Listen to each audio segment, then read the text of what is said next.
খুশি কেউ কিছু সুখী হতে পারে না, খুশি হতে আপনাকেই পারে বলছি, দুটি কন্যা সন্তান। তা আপনি এতদিন চিন্তা করছিলেন একটা করে পুত্র হলে ভালো হতো, না। একদম পুত্রের আশা ছেড়ে দিয়েছেন তো? কোনো ছেড়ে দিয়েছেন, কোনো ভালো। সুখ হবে না। যার ভাগ্যে আছে তাই হবে। হ্যাঁ, ওটাই তো বলছি, হ্যাঁ, সেটাই বলছি। কর্মফল। এই কর- জগতে কেউ সুখী নয়। কেউ সুখী হতে আমরা পারে না, কি পারবেও চিন্তা না। করছি আজকে 1,00,000 টাকা ব্যাংক ব্যালেন্স হয়েছে, এটার ওই 1 কোটি হলে প্রায় সুখী হব। একদম না। তাও হবে না। তাও এটা হলো হবে।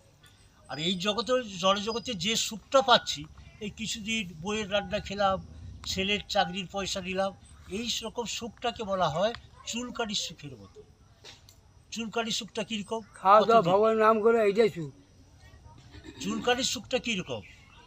চুলকালে বেশ আরাম লাগে, তাই কিন্তু কিছু- তারপরে কিছুক্ষণ পরে জ্বালা, যারা জ্বালা এবং যন্ত্রণা। এই জগতে কোনো সুখ নেই, একমাত্র ভগবানের গোবিন্দের ধামে যেতে পারলে